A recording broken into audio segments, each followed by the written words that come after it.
द्वापार के अंतिम चरण में, जो कि स्वयं महाभारत के पश्चात का काल रहा, पांडवों ने अपना राज्य स्वयं परीक्षित जी को सौंप दिया। परीक्षित जी जो स्वयं पांडवों के पोते थे, क्योंकि स्वयं महाभारत के युद्ध में अभिमन्यु को मारने के पश्चात उत्तरा के गर्भ से जन्म लेने वाले स्वयं महाराज परीक्षित हैं। इन महाराज परीक्षित के पास में जैसे ये सारा का सारा राज्य आया, द्वापार के अंतिम चरण में अपिस्मरत नो युष्मत पश्चात सामयो मेदितान, महाराज परीक्षित, जिनका वर्णन स्वयं युधिष्ठिर जी महाराज ने कहा कि हमसे भी अत्यंत उत्तम राज्य स्वयं महाराज परीक्षित चलाएंगे। 17 वर्ष की आयु में परीक्षित जी को जिस प्रकार से राज्य सौंपा गया, उसके पश्चात अंतिम चरण जैसे ही समीप आया, कली ने अपना प्रभाव दिखाया,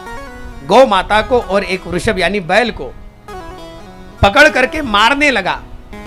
उसी समय पर महाराज परीक्षित ने स्वयं अपने तीर से, अपने धनुष बाण से जैसे तीर चलाया, चलाते समय पर कली ने प्रार्थना की,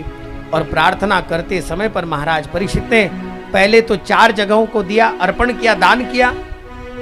और जैसे ही दान किया तो चारों जगहों को सुन करके कली ने कहा कि महाराज इन जगहों को मुझे नहीं चाहिए, हो सके तो ऐसा कोई उत्तम स्थान दीजिए जिस स्थान को पाकर के मैं सुखी हो जाऊं। कौन कौन से 4 स्थान दिए? पहले तो स्वयं जो 4 स्थान दिए, उन 4 स्थानों को अगर आप सुनेंगे तो आपको पता चलेगा। द्यूतम सुरापानम, द्यूत माने जुआ, सुरा माने मदिरा, असूया माने स्वयं असभ्य व्यवहार जिसे असात्विक व्यवहार कहते हैं, दम्भ व्यवहार जिसे कहते हैं, और अंतिम है असूया माने असत्यता। ऐसे 4 स्थान देने के पश्चात परीक्षित के सामने कली ने जैसे ही स्वयं पुनश्च याचमानाय रजो वैरंच पंचकम,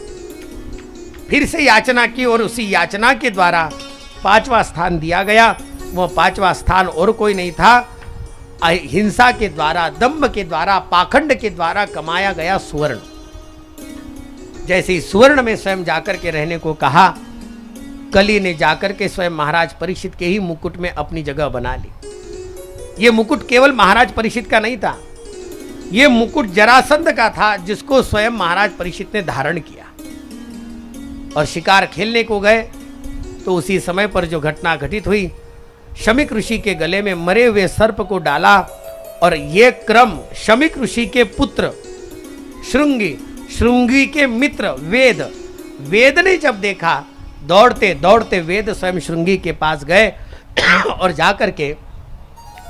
वेद ने जैसे ही कहा कि तुम्हारे पिताजी के गले में किसी ने मरा हुआ सर्प डाला है,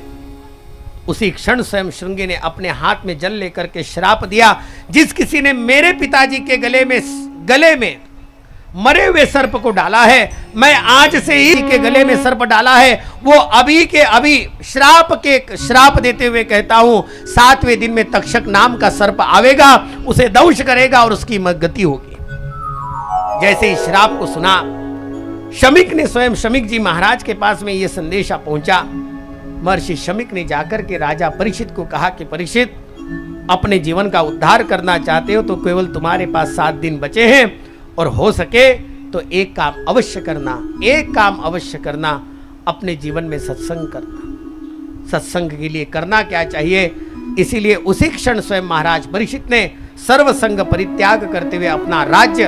अपने बेटे जन्मेजय को सौंप दिया, और महाराज अपने जीवन का मोक्ष का मार्ग ढूंढने के लिए